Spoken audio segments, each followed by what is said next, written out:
Where was I as far as success, and why should you listen? So another thing that you'll want to consider. I can't brag that we make $1 million a year yet, but I want to clarify that some of the studios who are doing that, every dollar that walks in the door falls to the bottom line for personal training. So, the membership and ability to go to their group training classes, plus that one-on-one training, all of that falls to the bottom line. In our business, we actually compete with free group fitness classes, 90 of them a week, in fact.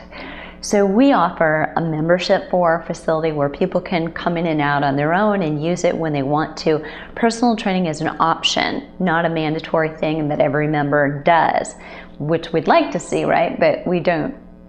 So we also have tennis, we have racquetball, we have massage, we have swimming lessons.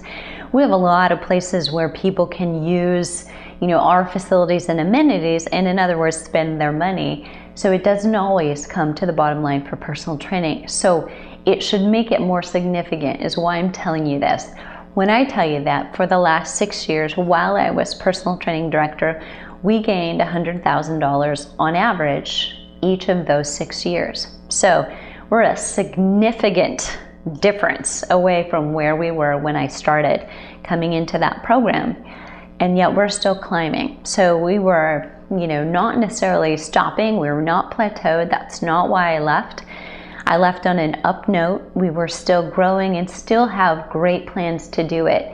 So we're not at $1 million yet, but by this time next year, the directors who took over for me should be knocking on that door. So again, why did I leave that? Right? If my commission would be dependent on the revenue that I generated, and that's where we were going, why did I leave? It just wasn't enough. I wasn't satisfied. So if you get up in the morning and your frustration level is greater than your satisfaction level, it's time to make a change. And I did, and you can too. And I wanted to come back, and I just watched that last clip myself, so I hope you watched it. I hope you didn't fall asleep and you watched it all the way through. But I want to point out something. So as I was talking, this is how much your business and what you do while you're at work becomes a part of who you are. It's like my blood. I was talking about a business I don't work in any longer. And I've been self-employed for about 60 days, but I still was referring to that program as ours. So I want to point out that I am no longer employed. That is theirs. I should describe that as the program, the club that I left. So that was a multi-site facility that I left and that I was addressing. And I want to clarify too, if you watched it with a little question about our income and revenue, we grew by $100,000 each year. Another $100,000. That wasn't our total revenue. When I took over, we started at about $259,000 in revenue, and every year after that, we gained $100,000. So you can do the math. I'm not going to do that for you. So I'll just say that I can't disclose that, and you can go get your calculator out. So I do want to come back to the fact that that was a lot of success, and that's how I ended. And the end of that tape may have sounded like I'm just bragging rights all over, up and down, and that's not why I was doing it. So I want to make clear that there's a reason you should listen, because if I can do that, you can do that. I'm in the middle of the Midwest, and if you're not, you probably have greater opportunity. You have more people who actually want to get fit and maybe are already active, and you just need to figure out what it is that they're willing to pay for. In the Midwest, right in the middle of stranded in Iowa is where I am. You still have a great opportunity because we have fewer people who maybe have that already as a part of our lifestyle. But we are one of the states in the United States that has the oldest population. People live the longest. So we stand to have the most to serve in that 50 and over population. as boomers age. So it's a win no matter where you are. There are no excuses. You can do this and you can make this happen. I want to talk a little bit about my failures, just so that you make sure I know where you're at. I know your frustrations, because I have been there too.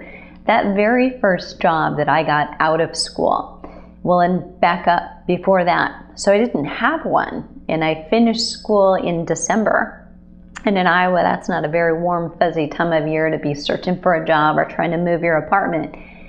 So I started a business and proceeded to, with my business plan, go downtown, design a business card with a little roller skate on it, called it Fit to Go, and doled it out to anybody who would take it, and probably ended up throwing away 225 of them, meaning I got 250 of them originally.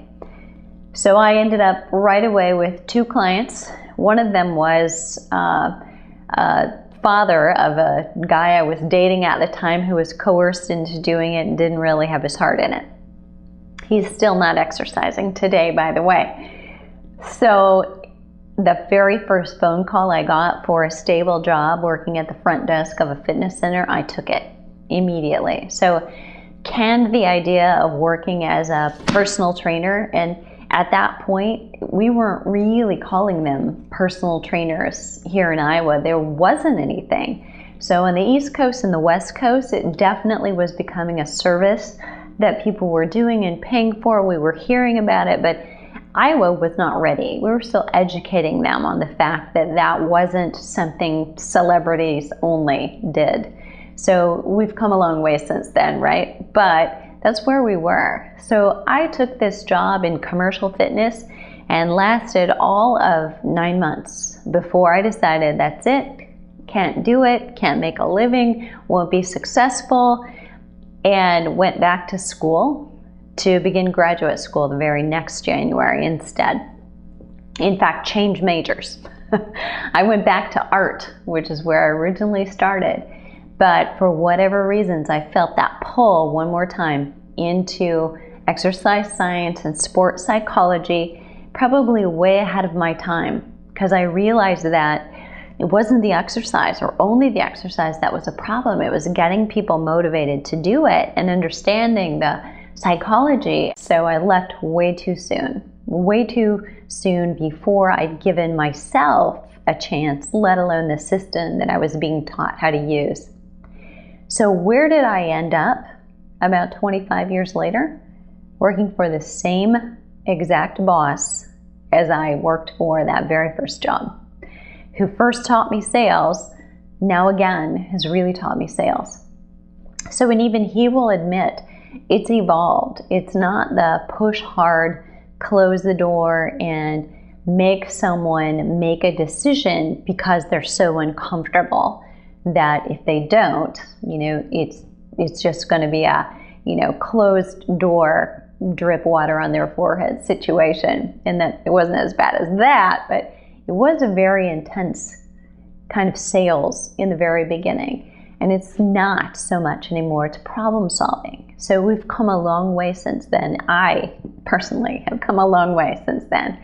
And it's one of the greatest things that you'll learn how to do if you'll let yourself get over the fact that in order to be a successful fitness professional and share the message of fitness and health, you need to make money to do that, right? Because your only other choice is to switch careers, do something you don't enjoy as much. You'll convince yourself that fitness really can only be a hobby, and you can train or you can teach part-time, but you can't really do that for a living, and it's just not true.